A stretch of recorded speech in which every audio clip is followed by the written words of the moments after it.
bayani akan zan kawo style ɗin da za ki hau mijinki ya ci ki, cin da har sai ya ce ki ɗaga shi. Wannan cin ba kowane ci ba ne ba. Mata da yawa idan har suka hau kan oga kawai tsalle suke yi, su ta faman tsalle. Ba tsalle ake yi ba 'yar uwa, idan har za ki hau kan oga, ya zamana cewar kun yi wasa, wasan da ya tayar wa da kowannen ku sha'awa daga ke har shi. Cin da yana taɓa gabanki zai ji caɓal ruwa ya fita. Cin da ko ya kai hannunsa gabanki zai ji cewar ruwan nan yana fita. Ruwa mai daɗi, ruwan da zai so ya sa azzakarinsa a cikin farjinki. To wannan kin ga kin yi wasa da shi kuma kun gamsu, wasa na gamsuwa. Ba irin wasan da buja kawai ana zuwa miji yana zuwa ba wani wasa mai tsawo. Kawai sai dai yayi sauri ya zira ya gama ya tafi. Ko kuma yana fara miki wasa azzakarinsa na miƙewa zai ce hau ki fara cinsa.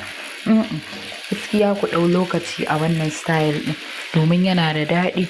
Ke za ki ji daɗi shi ma kuma zai ji daɗi. Yauwa yanda za ku yi idan har kun yi wannan wasan to za ki zo kawai ki hau kansa amma kina fuskantarsa yana kallon ki kina kallonsa.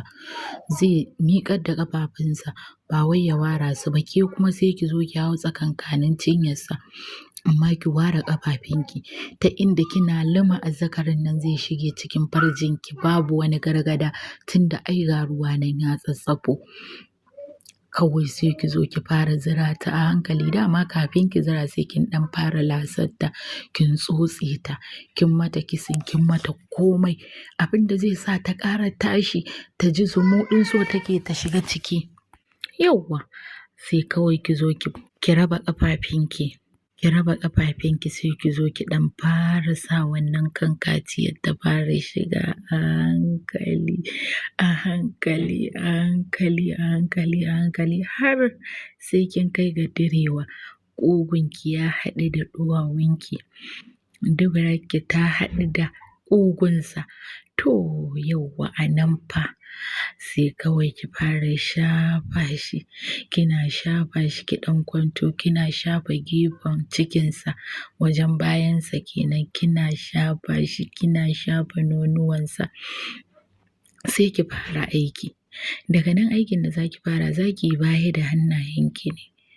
Baya kin ga ai ƙafafunsa a miƙe yake sai ki yi baya da hannunki sai ki fara muskuta ƙugunki kina muskutawa kina ɗan tsalle haka kina ɗan kaiwa da kawowa ki sama ki ƙasa.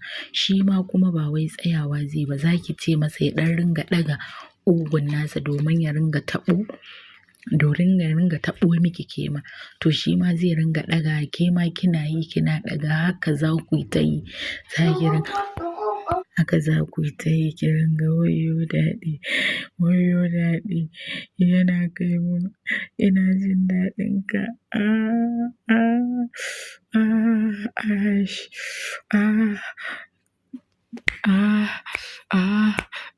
Yana bada sautin nan wannan wanda ruwa zai ringa cakal, cakal, cakal, cakal. Kina yi haka ki baya da hannunki ki turo ƙirjinki. Kar ki la'akari da cewa wai nonuwanki sun zube ko kar ya ganki a haka ko waye mijinki ne. Kuma ai da nonuwan naki ba haka yake ba shi ya zubar da shi. Sai abin da namiji ya fi buƙata idan har nonuwanki akwai tudu da nama sannan gabanki akwai ruwa da daɗi kuma yana da zurfi to shi ba ruwansa. In dai kina da waɗannan abubuwa nonuwanki in ya kai silifas wajen sauka in ya kai menene wajen sauka ba ruwansa shi dai kawai ya ji shi da tudu ya ji shi da nama ko yaya taɓa zai ji shi da tauri da tudu to ya fi buƙatar wannan ba wai sakinsa ba. In sun saki dama mace in dai ta haihu ko aka tattaɓa su ai dole su sauka tunda haka yanayin halittar mu take. To haka za ki yi ta masa har sai ya ce ki ɗaga ni, ki ɗaga ni. Za ki ƙaran min da ruwa ki ɗaga ni, ki ɗaga ni. Ki ce ai so nake ruwan ya ƙare. Ai so nake yau in ƙaran maka da ruwan kanka. Ce to me zan baki anjima ko me zan baki gobe? ce akwai shi. Ai ruwanka ba zai ƙare ba. Kai ka manta ruwa ne da kai inda ka san ƙorama shi ma haka zai ta yabanki yana